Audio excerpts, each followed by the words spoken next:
नमस्कार दोस्तों, मैं अरुण कुमार स्वागत करता हूं आपके अपने YouTube चैनल एक्सपर्ट मंत्रा में। यह वीडियो क्लास 9 के पहले चैप्टर नंबर सिस्टम से रिलेटेड तीसरा वीडियो है। इसके पिछले वाले वीडियो में हम लोगों ने प्राकृत संख्या, पूर्ण संख्या तथा पूर्णांक के बारे में अच्छी तरीके से अध्ययन कर लिया था तथा उसे ठीक तरह से समझ लिया था।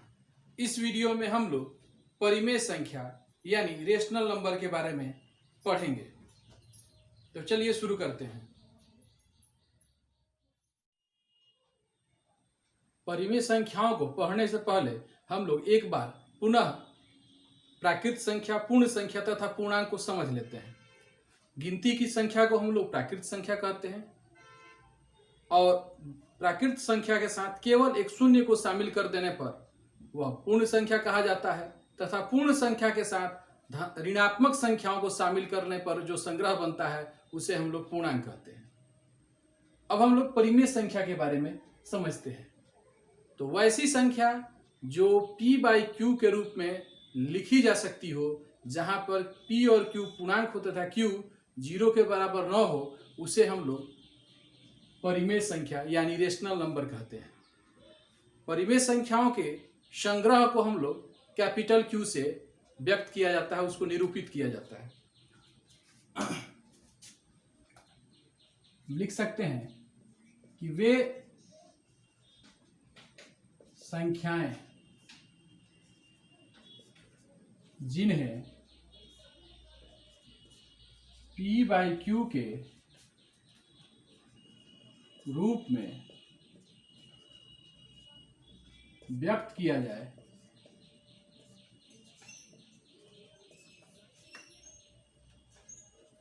जहां p एवं q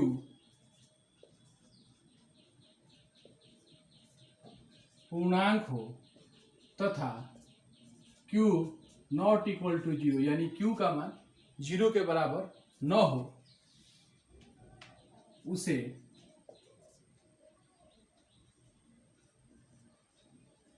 परिमेय संख्या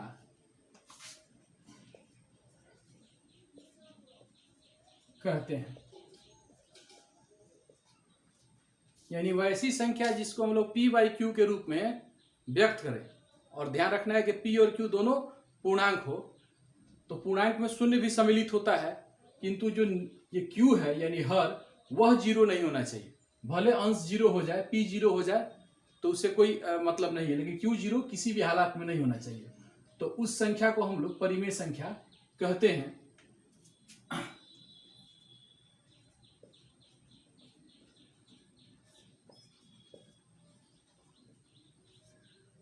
परिमेय संख्याओं के संग्रह को कैपिटल Q से निरूपित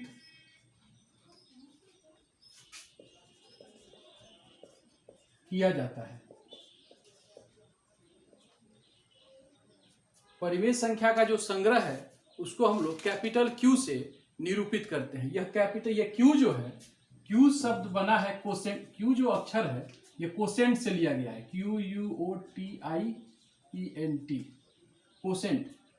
कोसेंट ये है एक अंग्रेजी शब्द है, यह अंग्रेजी का एक शब्द है जिसका अर्थ होता है भागफल। अब हम लोग इससे जुड़े कुछ महत्वपूर्ण तथ्य को समझ लेते हैं, इंपॉर्टेंट फैक्ट्स को। तो फैक्ट्स नंबर 1 हम लोग ये समझ लेते हैं कि जिस तरह से प्राकृत संख्या, पूर्ण संख्या तथा पूर्णांकों की संख्याएं अपरिमित होती हैं, उसी प्रकार परिमेय संख्याएं जो भी होती है, इनकी संख्या भी अपरिमित होती है। तो हम लिख सकते हैं परिमेय संख्याओं की संख्या अपरिमित होती है।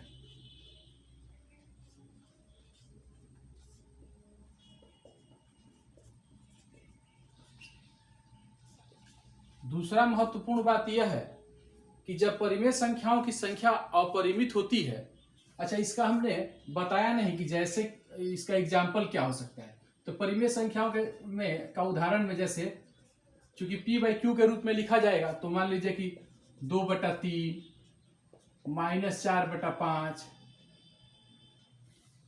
6, केवल 6 को भी हम लोग लिख सकते हैं परिमेय संख्या, क्योंकि 6 को हम 6/1 के रूप में लिख सकते हैं। 101/100 ऐसी जितनी भी संख्याएं होंगी, केवल ये ध्यान रखना है कि हर के रूप में 0 नहीं होना चाहिए, वो सभी परिमेय संख्याएं कही जाएंगी, चाहे वो धनात्मक हो या फिर ऋणात्मक हो। तो ये पहला फैक्ट हम लोगों ने देखा कि परिमेय संख्याओं की जो संख्या होती है अपरिमित होती है, यानी ना तो इसका मतलब कितनी संख्या है ये पूरा ज्ञात नहीं है, अनंत है। तो जब ये अनंत है और धनात्मक ऋणात्मक सब संख्या इसमें शामिल है, तो ना तो हम इसकी सबसे छोटी संख्या परिमेय संख्या को ज्ञात कर सकते हैं, ना ही सबसे बड़ी परिमेय संख्या को ज्ञात कर सकते हैं। तो हम लिख सकते हैं कि सबसे छोटी अथवा सबसे बड़ी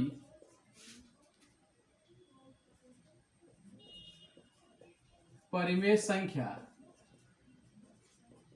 ज्ञात नहीं, इसको मिटा देते हैं,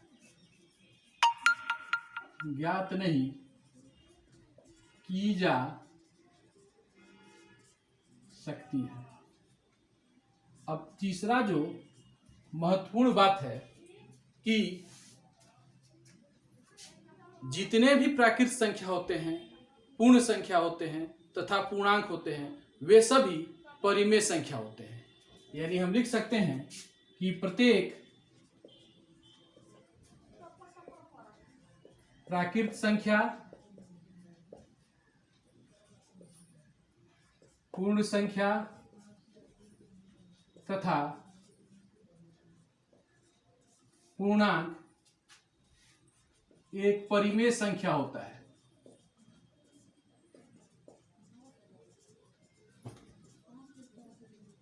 क्योंकि अब क्यों होता है, तो क्योंकि जितने भी संख्याएं होती है, मान लीजिए कोई संख्या a है तो उसको हम a/1 के रूप में लिख सकते हैं। तो इसको लिखने की आवश्यकता नहीं है। जैसे आप समझ लीजिए कि जैसे क्योंकि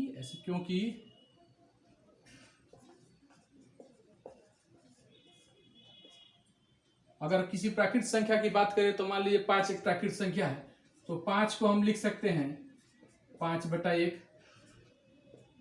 उसी तरह अगर पूर्ण संख्या की बात करें तो 0 एक पूर्ण संख्या है, तो हम 0 को लिख सकते हैं 0/1। अगर हम पूर्णांक की बात करें तो जो निगेटिव संख्या है, पॉजिटिव और 0 को सम्मिलित रूप को ही पूर्णांक कहते हैं। तो मान लीजिए कि -2 है, तो -2 को हम -2/1 भी लिख सकते हैं।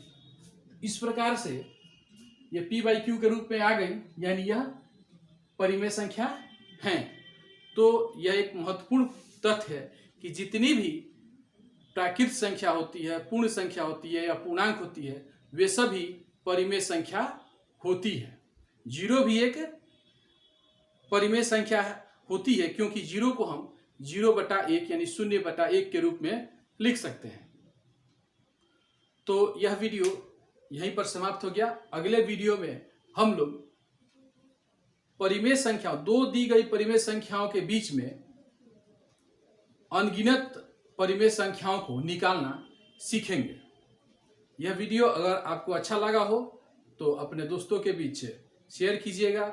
अगर चैनल पर नए हैं तो निश्चित रूप से इसे सब्सक्राइब कर लीजिएगा। धन्यवाद।